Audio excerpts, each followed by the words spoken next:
Houthi जो अभी तक ईरान का सबसे विश्वसनीय था, अब कह रहा है कि मैं आपके आदेशों का अनुसरण नहीं करूंगा। और ये ईरान के लिए सबसे बड़ा झटका है। कल तक जिसकी द्वारा पूरा ईरान अपने आप को एक ताकत का स्तंभ मानता था इजरायली क्षेत्र में, अब वही हूती कह रहा है कि अब मेरा रास्ता अलग, तुम्हारा रास्ता अलग। अब हम अपने अनुसार चलेंगे, हम तुम्हारे अनुसार नहीं चलेंगे। तो अब क्या होगा ईरान की राजनीति का? जो ईरान अपनी पैठ बनाना चाहता था अमेरिका के सामने, उस पैठ को कितनी चुनौती मिलेगी? क्योंकि उसका सबसे बड़ा प्रॉक्सी संगठन जिसके माध्यम से वो इजराइल को टैगल कर रहा था, चाहे हूती पर बहुत ज़्यादा दबाव था, बहुत उस पर अटैक हो रहे थे, लेकिन ये भी सच है कि वो कहीं ना कहीं ईरान के लिए एक दीवार का काम करता था।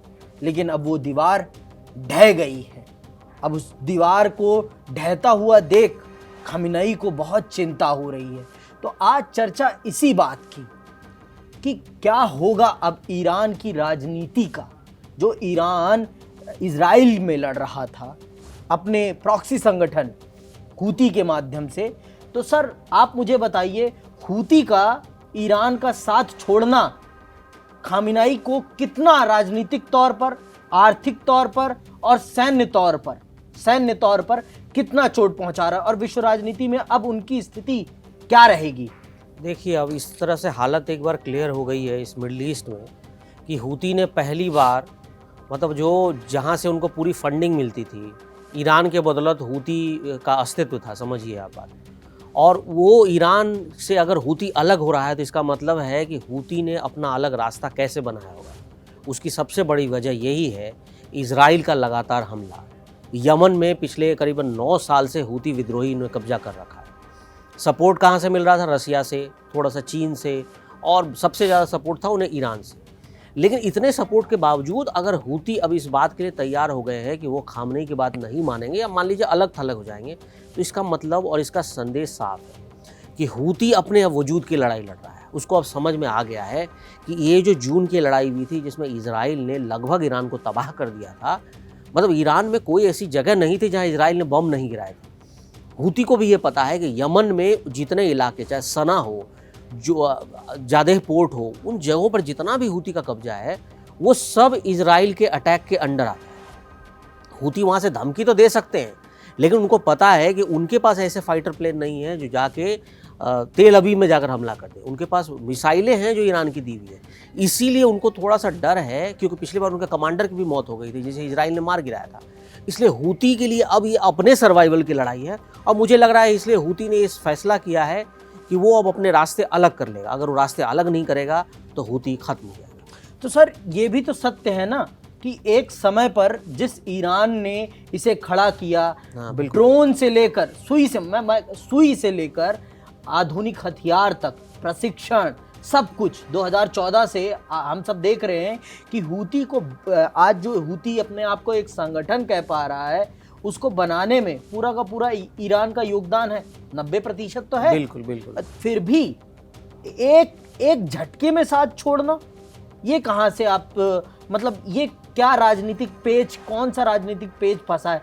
और यही हूती अगर अमेरिका को रेड सी में टैगल कर रहे थे तो इसके पीछे भी ईरान का सपोर्ट होता था। बिल्कुल। लेकिन अब अगर ईरान का पूरी तरीके से सपोर्ट हट जाएगा तो हूती कितने दिन सरवाइव कर पाएगा फिर अपने आप को? देखिए, हूती के लिए मुश्किल की तो बात है, आपने सही कहा कि हूती के लिए आगे कुआं पीछे खाई वाली हालत है। वो ईरान को छोड़ता है तो हूती को फंडिंग लगभग बंद हो जाएगी।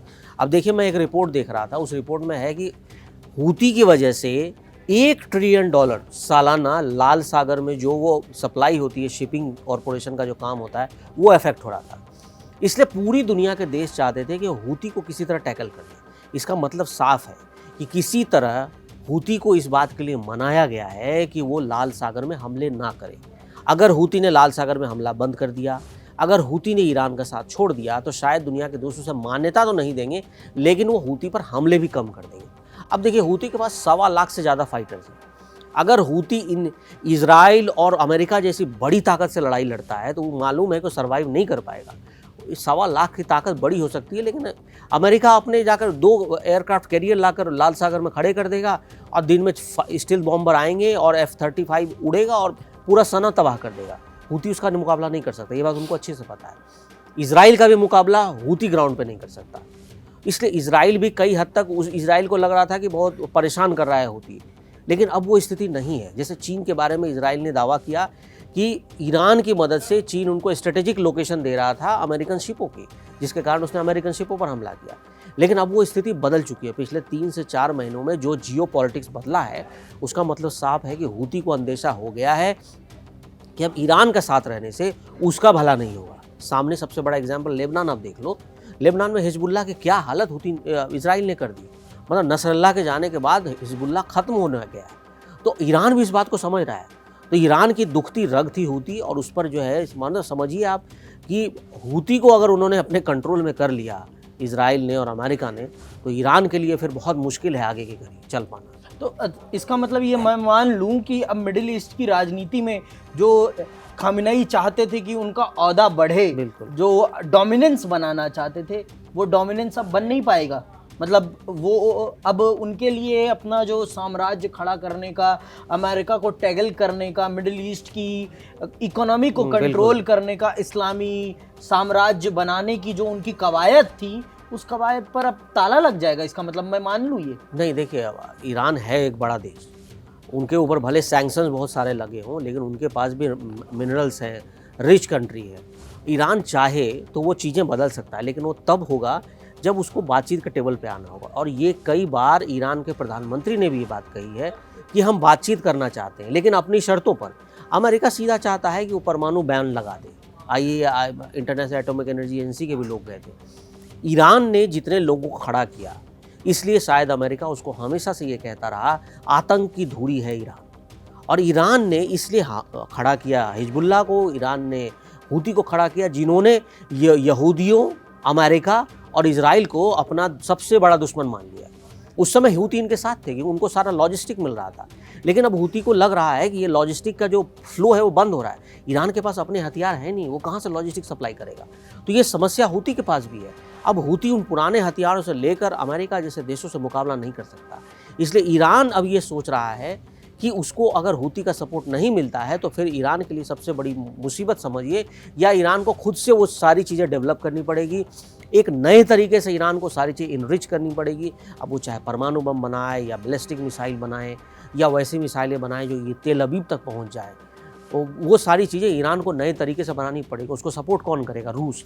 हालांकि कई बार ये सीक्रेट डील हुई कि रूस के जो ईरान के जो परमाणु तहखाने हैं जहाँ पे मिसाइलें बन रही हैं अंडरग्राउंड, वहाँ वो रूस के नेताओं को भी ले गए थे।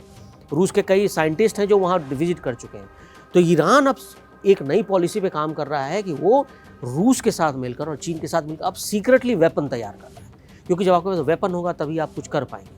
लेकिन अब हूती का साथ अलग हो चुका है, तो ईरान के लिए एक बड़ा झटका आप मान सकते हैं अब। लेकिन अब ये बात भी तय है कि जो जियो पॉलिटिक्स में ईरान को हूती और हिजबुल्लाह के खिलाफ ही आगे बढ़ना पड़ेगा। तो अब ये मान के चलें कि हम हूती अलग हो गया, अब जब तक ईरान अपने आप को एक परमाणु ताकत नहीं बना लेगा तब तक वो उसका जो डोमिनेंस का ख्वाब है मिडिल ईस्ट में, वो ख्वाब पूरा। मुझे ऐसा भी लगता है कि इन्होंने हूती को तैयार किया था कि तुम्हें हमास के खिलाफ बोलना है, इजराइल पर अटैक करना है। इस बार देख लिया ईरान ने ये भी कि हूती उतना खासा नुकसान नहीं पहुंचा पा रहा है। अब देखिए, हूती ने लाल सागर में भले नुकसान पहुंचाया थोड़े समय के लिए, आप समझिए कि गेस्ट एंट्री की तरह पेयर हुए, कुछ हंगामा किया, फिर चले गए। इससे ईरान को लॉन्ग टर्म में कोई फ़ायदा नहीं होने वाला। इसलिए ईरान के लिए बेहतर ये है कि वो हूती से अलग हो। हिजबुल्लाह से कोई फ़ायदा नहीं हुआ ईरान को, भले उन्होंने अपनी शासक लेबनान में चलाने की कोशिश की, लेकिन उससे भी ईरान को वो फ़ायदा नहीं हुआ जो वो चाहता था। मतलब आप समझिए कि आप अगर हूती और हिजबुल्लाह के बदौलत दुनिया को ब्लैकमेल कर सकते थे, आप नहीं कर पाए। आप अपनी बात मनवा सकते थे, नहीं मनवा पाए। उल्टा क्या हुआ, अमेरिका और इजराइल ने धुआं उड़ा दिया ईरान का। इसलिए अब ईरान को भी ये सोचना पड़ेगा कि उनको अपने देश की सत्ता चलानी है, अपने यहाँ विद्रोह खत्म करना है, अपनी सरकार चलानी है, आर्थिक स्थिति ठीक करनी है। तो ऐसे हालात में अगर वो अपनी फंडिंग हिजबुल्लाह और हूती को कम करेंगे तो इससे ईरान का ही फ़ायदा होगा। तो ये अब आने वाला टाइम बताएगा कि हूती का रिश्ता पूरी तरीके से टूटेगा या इस दीवार में एक क्रैक पड़ा है, ये तो आने वाले समय के पास जवाब है।